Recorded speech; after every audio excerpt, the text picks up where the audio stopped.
सुप्रभात बच्चों। ऑनलाइन शिक्षण सत्र अकादमी वर्ल्ड स्कूल बेमेतरा में आपका स्वागत है। मैं आज हम आप लोगों को कक्षा 7वीं के व्याकरण खंड से क्रिया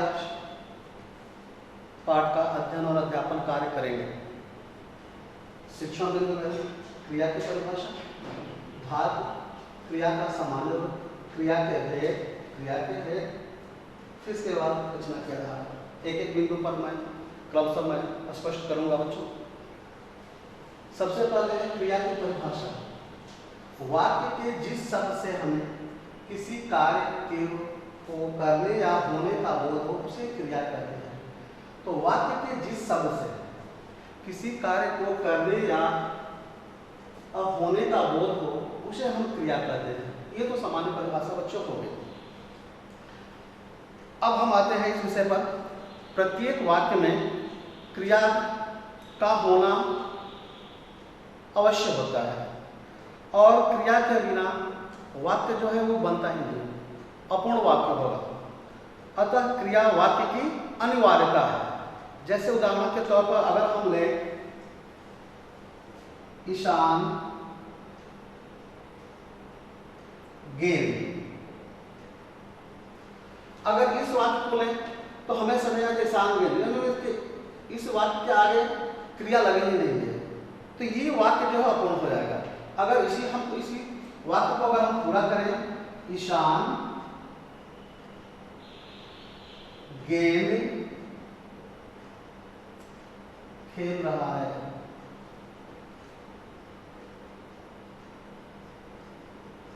ईशान गेंद खेल रहा है, ये वाक्य अगर है तो क्रिया सहित, यानी कि इस वाक्य में ये बच्चों ये क्रिया लगे, इसलिए वाक्य ये पूर्ण कहलाएगा। और इस वाक्य में आगे क्रिया ही नहीं लगे, इसलिए वाक्य ये अपूर्ण कहलाएगा। तथा क्रिया वाक्य की अनिवार्यता है, जरूरी है। फिर हिंदी भाषा में क्रिया जो है वाक्य के अंत में आती है। हिंदी भाषा में क्रिया जो है वो वाक्य के अंत में आती है। जैसे उदाहरण के तौर पर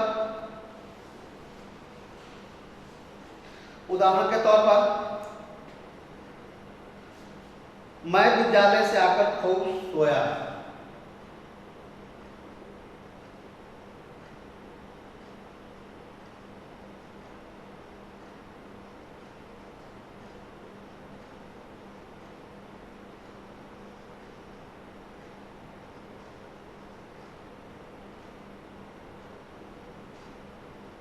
अब इस वाक्य में मैं विद्यालय से आकर खूब सोया, यहाँ पर बच्चों पहले ही मैंने कहा था कि हिंदी भाषा में क्रिया वाक्य के अंत में आती है। तो हमने लास्ट अंत में, वाक्य के अंत में खूब सोया, विद्यालय से आकर खूब सोया। फिर मैं पार्क में जाकर खूब दौड़ा, मैं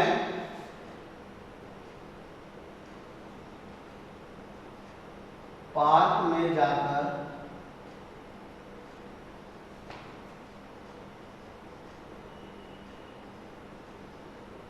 खूब दौड़ा। अब इस वाक्य में बच्चा मैंने पहले कहा था, वाक्य में हिंदी भाषा में वाक्य के अंत में क्रिया आती है। सोना, दौड़ना वाक्य के अंत में लगा।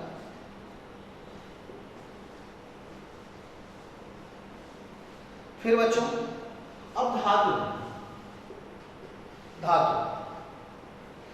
क्रिया के मूल रूप को धातु कहते हैं। क्रिया के मूल रूप को धातु कहते हैं। क्रिया के मूल रूप को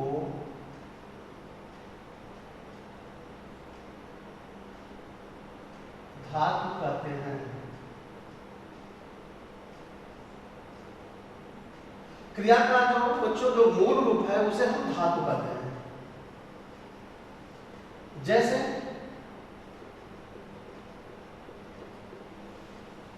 जैसे पढ़, लिख, सो, शो, दौड़,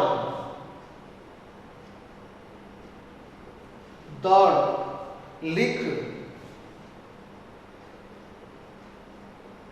उठ इत्यादि। क्रिया के मूल रूप को धातु में, जैसे पढ़, लिख, सो, दौड़, लिख, उठ इत्यादि। अब क्रिया का जो सामान्य रूप है बच्चों, क्रिया का जो सामान्य रूप है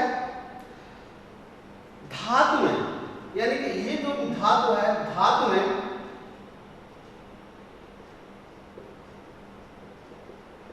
ना प्रत्यय जोड़ने से, ना प्रत्यय जोड़ने से, धातु में ना प्रत्यय जोड़ने से क्रिया को सामान्य रूप,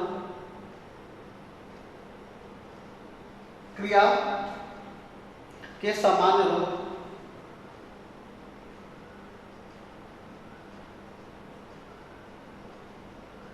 बनाए जाते हैं, यानी कि धातु में, मतलब ये जो मैंने धातु शब्द लिखा है, पढ़, लिख, सो, दौड़, उठ, लिख, उठ इत्यादि। अब जैसे कुछ धातु मेरा पढ़ है, अब इसमें हमें ना प्रत्यय जोड़ना है। आपको मालूम ही है कि ना प्रत्यय शब्द के अंत में जुड़ता है। तो पढ़ में मैं ना प्रत्यय मैंने जोड़ लिया, ये वाक्य बन गया पढ़ना। लिख, इसमें मैंने ना प्रत्यय जोड़ दिया, ये हो गया लिखना। सो, इसमें मैंने ना प्रत्यय जोड़ा, हो गया सोना। लिख, उठ, इसमें ना प्रत्यय जोड़ दिए, ये उठना हो गया। दौड़ में ना प्रत्यय हम जोड़ दिए बच्चों, तो ये दौड़ना हो गया। तो क्रिया के मूल रूप को धातु कहते हैं, जैसे पढ़, लिख, सो, दौड़, लिख, उठ इत्यादि। अब इसी धातु में जो मैंने यहाँ पे धातु लिखा, पढ़, लिख, सो, दौड़, लिख, उठ इत्यादि, और भी सारे धातु शब्द हैं। पढ़ में मैंने लिखा है धातु में ना प्रत्यय जोड़ने से, धातु में ना प्रत्यय जोड़ने से क्रिया के समान रूप बनाए जाते हैं। जैसे पढ़ में मैंने ना प्रत्यय जोड़ा, आपको मालूम है प्रत्यय शब्द के अंत में लगते हैं। पढ़ में मैंने ना जोड़ दिया तो पढ़ना हो गया। लिख में मैंने ना प्रत्यय जोड़ा, लिखना हो गया। सो में मैंने ना जोड़ा, सोना हो गया। उठ में मैंने ना प्रत्यय जोड़ दिया, उठना। दौड़ में मैंने ना प्रत्यय, दौड़ना हो गया। तो क्रिया के लिए हो गए। अब बच्चों हम आते हैं क्रिया के भेद। अब हम आएंगे क्रिया के भेद में।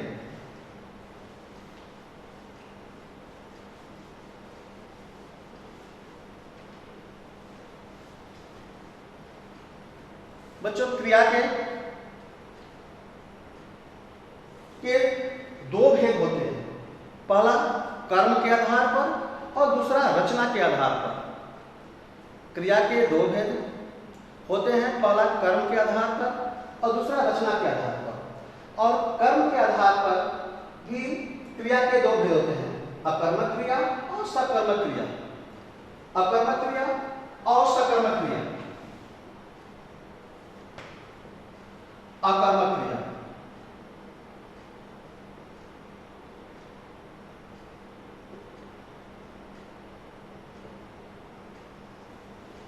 अकर्मक बिना कर्म के, जिस क्रिया में कर्म न लगा हो, जिस क्रिया में कर्म न लगा हो वो क्रिया अकर्मक कहलाती है। जिस क्रिया में कर्म न लगा हो, जिस क्रिया में कर्म नहीं होते हैं वो क्रिया अकर्मक क्रिया कहलाती है।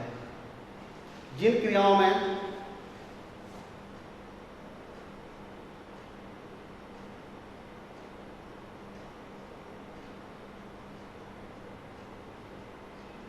कर्म नहीं होते हैं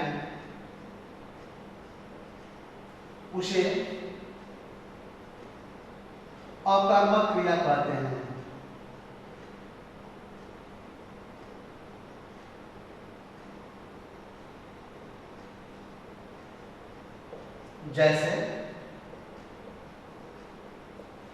जैसे पिता नेहा सो रही है,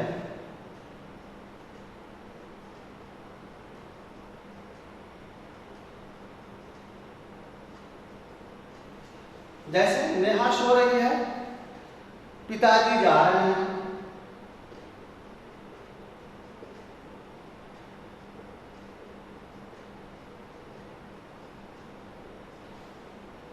अब दोनों वाक्यों में बच्चों देखो, नेहा सो रही है, सोने में वो कौन सा कार्य कर रही है? कुछ कार्य कर रही है क्या? कुछ कर्म हो रहा है क्या? नहीं। पिताजी जा रहे हैं, जाने के समय में कोई कर्म नहीं हो रहा।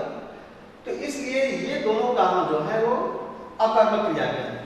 तो जिन क्रियाओं में कर्म नहीं होते हैं उसे अकर्मक क्रिया कहते हैं। जिन क्रियाओं में कर्म नहीं होते हैं उसे हम अकर्मक क्रिया कहते हैं। अब दूसरा बच्चों, सकर्मक क्रिया।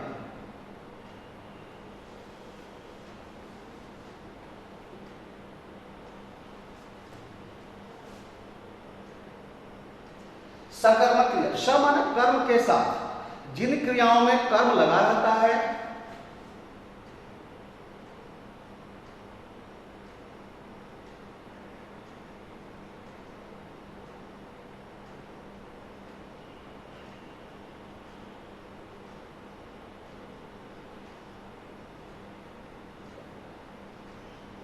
जिन क्रियाओं में कर्म लगा रहता है उसे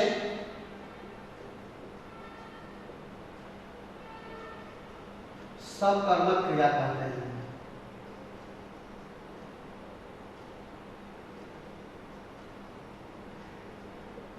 कर्म, जिन क्रियाओं में कर्म लगा रहता है उसे सकर्मक क्रिया कहते हैं। जैसे आयुष पुस्तक पढ़ रहा है, उदाहरण के तौर पर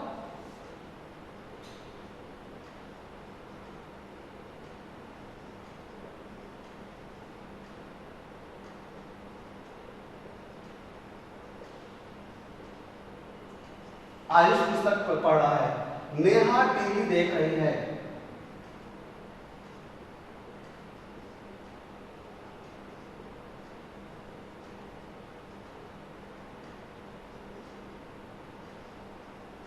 नेहा टीवी देख रही है। प्रणव ने पत्र लिखा।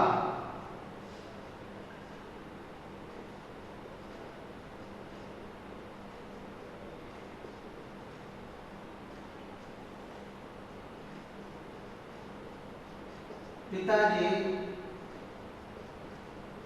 मिठाई लाए। जिन क्रियाओं में कर्म लगा रहता है उसे हम सकर्मक क्रिया कहते हैं।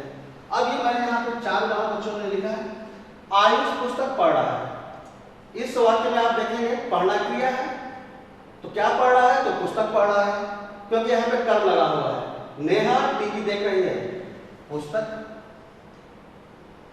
नेहा देख रही है तो क्या देख रही है? टीवी देख रही है, टीवी एक कर्म लगा हुआ है। प्रणव ने पत्र लिखा, क्या लिखा प्रणव ने? पत्र। पिताजी लाए, मिठाई लाए। पिताजी क्या लाए? मिठाई लाए। तो इन वाक्यों में बच्चों आप देखेंगे तो इसमें कर्म लगा हुआ है। जिन क्रियाओं में कर्म लगा रहता है उसे सकर्मक क्रिया कहते हैं, उसे सकर्मक क्रिया कहते हैं। आयुष पुस्तक पढ़ रहा है, नेहा टीवी देख रही है, प्रणव ने पत्र लिखा, पिताजी मिठाई लाए। इस वाक्य में पुस्तक, टीवी, पत्र, मिठाई ये कर्म है। इसलिए ये वाक्य जो हुआ ये सकर्मक क्रिया के अंतर्गत आएगा। अब बच्चों कर्म के आधार पर हो गया, अब रचना के आधार पर। अब देखेंगे रचना के आधार पर क्रिया के मुख्य रूप से 6 वेग होते हैं। सामान्य क्रिया, संयुक्त क्रिया, नाम धातु क्रिया, प्रेरणार्थक क्रिया, पूर्णकालिक क्रिया, अपूर्ण क्रिया। तो क्रिया के दो भेद, क्रिया के भेद कर्म के आधार पर और रचना के आधार पर। कर्म के आधार पर अकर्मक क्रिया और सकर्मक क्रिया, और रचना के आधार पर क्रिया के 6 भेद। सामान्य क्रिया, संयुक्त क्रिया, नाम धातु क्रिया, प्रेरणार्थक क्रिया, पूर्णकालिक क्रिया और अपूर्ण क्रिया। तो सबसे पहले सामान्य क्रिया।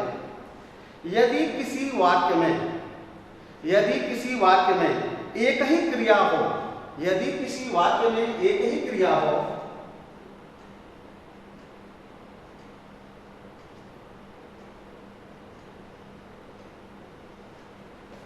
यदि किसी वाक्य में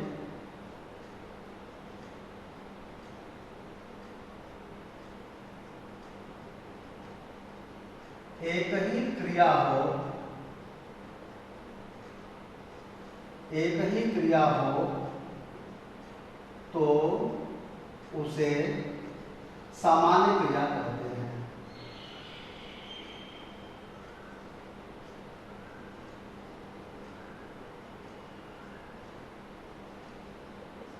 यदि किसी वाक्य में एक ही क्रिया हो तो उसे सामान्य क्रिया कहते हैं, तो उसे सामान्य क्रिया कहते हैं। जैसे नेहा सेब लाई,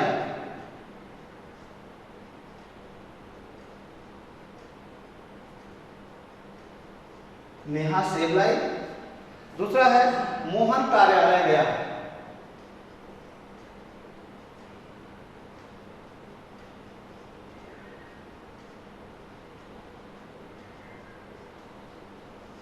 इन दोनों उदाहरणों को देखने से लगता है पहले वाक्य में नेहा सेब लाई, लाना एक ही क्रिया इसमें है, मोहन कार्यालय गया, इसमें भी एक ही क्रिया है, तो सामान्य क्रिया है। यदि किसी वाक्य में एक ही क्रिया हो तो उसे सामान्य क्रिया कहते हैं, तो उसे सामान्य क्रिया कहते हैं। और दूसरा है बच्चों संयुक्त क्रिया, दूसरा है संयुक्त क्रिया।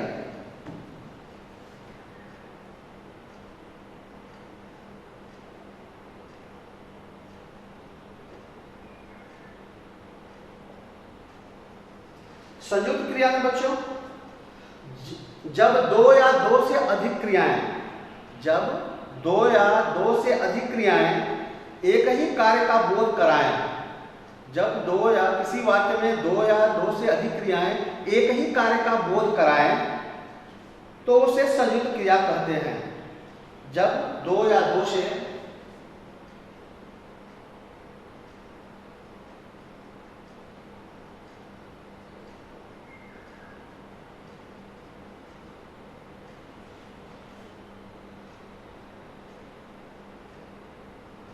अधिक क्रियाएं एक ही कार्य का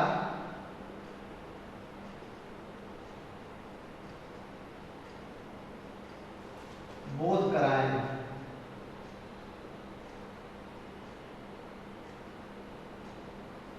तो उसे संयुक्त क्रिया कहते हैं, संयुक्त क्रिया कहते हैं।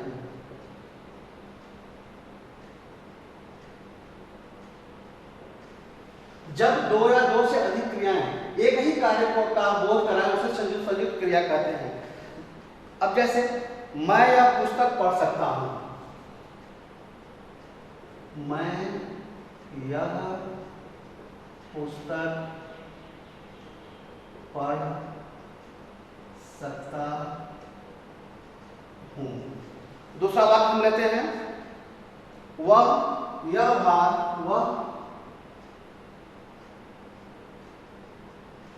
भार उठा सकता है। अब संयुक्त क्रिया बच्चों देखो, जब दो या दो से अधिक क्रियाएं एक ही कार्य का बोध कराएं। अब इस वाक्य में देखिए मैं यह पुस्तक पढ़ सकता हूं, इस वाक्य में दो क्रियाएं हैं, एक पढ़ना भी क्रिया है और एक सकना भी क्रिया है, और दोनों जो है एक ही कार्य का बोध करा रहे हैं, यानी पुस्तक पढ़ने का, पढ़ना भी और सकना भी दो क्रियाएं। वह यह भार उठा सकता है, भार उठाना और सकना, इसमें भी दो क्रियाएं हैं। तो जब दो या दो से अधिक क्रियाएं एक ही कार्य का बोध कराएं तो वो उसे संयुक्त क्रिया कहते हैं, तो उसे संयुक्त क्रिया कहते हैं।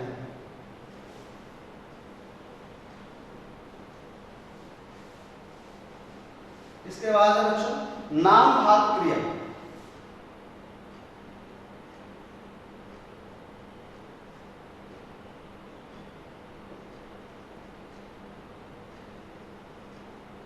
नाम धातु क्रिया, नाम धातु क्रिया संज्ञा सर्वनाम विशेषण, संज्ञा सर्वनाम विशेषण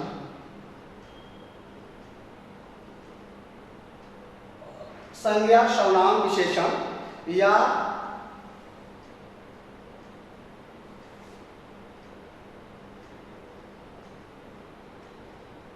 अनुकरणीय या अनुकरणीय अनुकरणवाची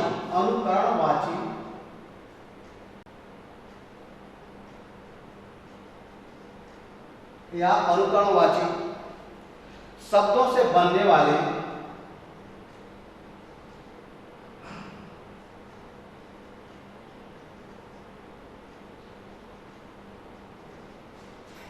शब्दों से बनने वाली क्रियाओं को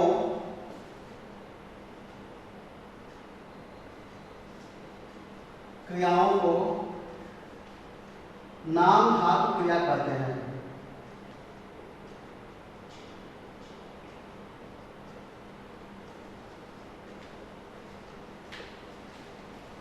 संज्ञा सर्वनाम विशेषण या अनुकरणवाची शब्दों से बनने वाली क्रियाओं को नाम धातु क्रिया कहते हैं। अब जैसे आयुष पाठ दोहराने लगा, आयुष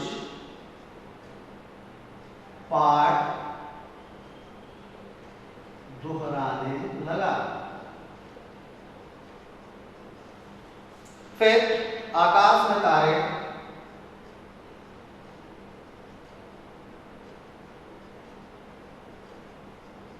टिमटिमाने लगे।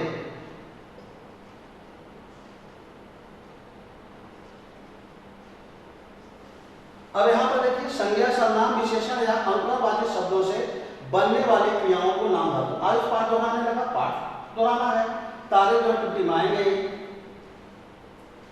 अब बच्चों अगले प्रश्न पे आते हैं, प्रेरणार्थक क्रिया।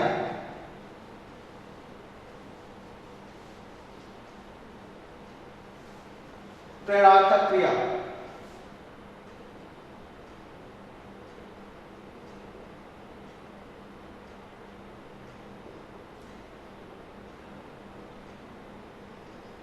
प्रेरणार्थक क्रिया में बच्चों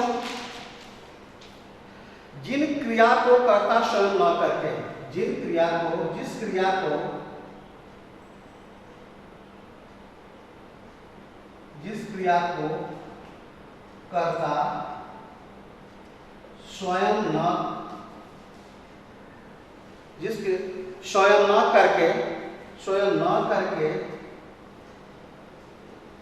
स्वयं न करके दूसरों को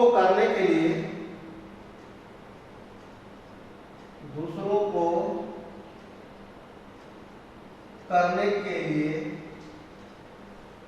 प्रेरित करता हो,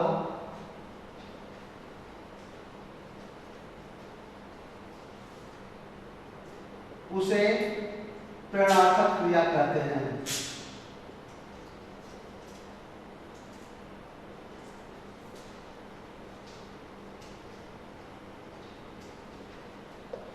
अब इस वाक्य में प्रेरणार्थक क्रिया जिस क्रिया को कर्ता स्वयं न करके दूसरों को करने के लिए प्रेरित करता है, उसे प्रेरणार्थक क्रिया कहते हैं। जैसे राजेश अंश को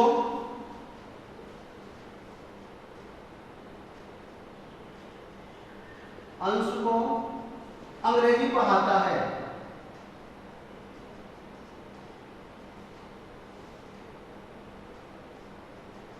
दूसरा उदाहरण देखें, मां बेटी को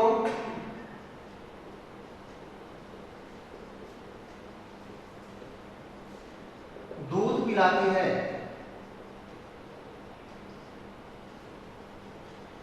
अब दो उदाहरण देखें। पहला उदाहरण है राजेश अंशु को अंग्रेजी पढ़ाता है, यानी कि यहाँ पे पढ़ने का काम राजेश नहीं कर रहा है। इस वाक्य में आप देखेंगे तो राजेश केवल अंशु को प्रेरित कर रहा है पढ़ने के लिए। फिर दूसरे वाक्य में आप बच्चों देखेंगे माँ बेटी को दूध पिलाती है, यहाँ पे दूध पीने का कार्य माँ नहीं कर रही है बल्कि बेटी कर रही है, माँ केवल उसे प्रेरित कर रही है। तो प्रेरणार्थक क्रिया जिस क्रिया को करता स्वयं न करके दूसरों को करने के लिए प्रेरित करता हो, उसे प्रेरणार्थक क्रिया कहते हैं। फिर बच्चों पूर्णकालिक क्रिया।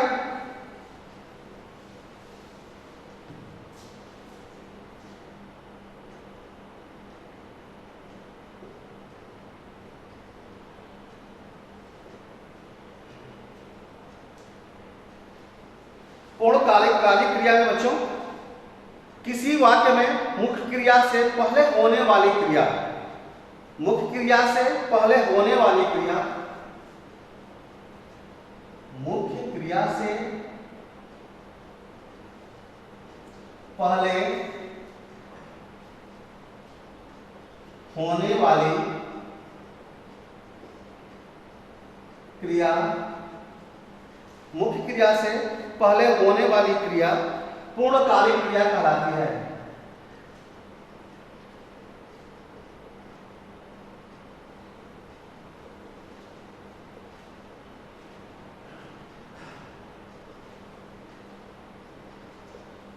मुख्य क्रिया से पहले होने वाली क्रिया पूर्णकालिक क्रिया कहलाती है। उदाहरण के तौर पर देखें, शिव कुमार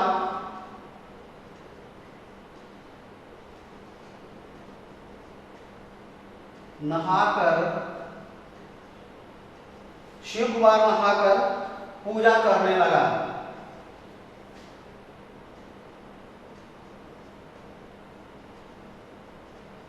दूसरा उदाहरण देखें बच्चों, सविता लड़कर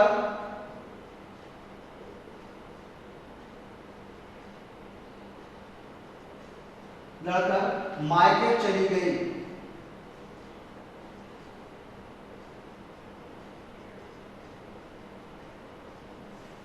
अब दोनों को देखिए, मुख्य क्रिया से पहले होने वाली क्रिया, मुख्य क्रिया शिव कुमार नहाकर पूजा करने लगा, इसमें पूजा करना मुख्य क्रिया का है। अब उससे पहले क्रिया हमने क्या किया, मुख्य क्रिया से पहले होने वाली क्रिया, इससे बाद नहाकर, ये भी क्रिया, लेकिन मुख्य क्रिया ये है, उससे पहले ये क्रिया। अगर मुख्य क्रिया से पहले होने वाली क्रिया पूर्णकालिक क्रिया कहलाती है। फिर सविता लड़कर मायके चली गई, चला जाना मुख्य क्रिया है। फिर उससे पहले लड़कर लड़ाई झगड़ा करके अपने मायके चली गई, तो मुख्य क्रिया से पहले होने वाली क्रिया को पूर्णकालिक क्रिया कहते हैं। फिर अंत में अपूर्ण क्रिया,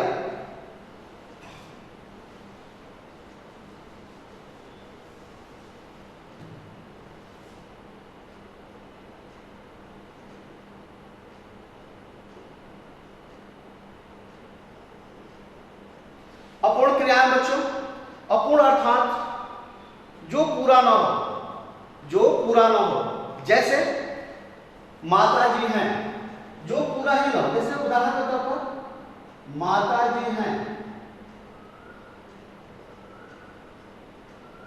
पिताजी हैं,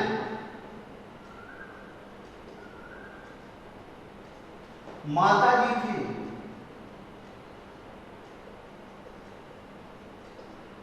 पिताजी थे,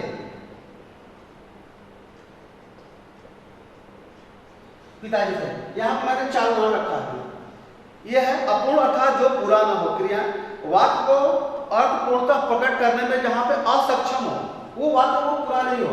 माता जी, इस वाक्य से हमें कुछ नहीं समझ कि माता जी कहां पर है, पिताजी हैं, पिताजी कहां पर है, माता जी थी, माता जी कहां पर थी, पिताजी थे, पिताजी कहां पर है। तो जहां पर अपूर्ण अर्थात जो पूरा न हो, जो क्रियाएं वाक्य के का अर्थपूर्णता प्रकट करने में असक्षम हो, वहां पर अपूर्ण क्रिया कहलाती है। बच्चों, इस पाठ से संबंधित गृह कार्य ERP में अपलोड कर दिया गया है, अतः आप लोग इसे डाउनलोड करके गृह कार्य को 3 दिन के अंदर पूर्ण करेंगे।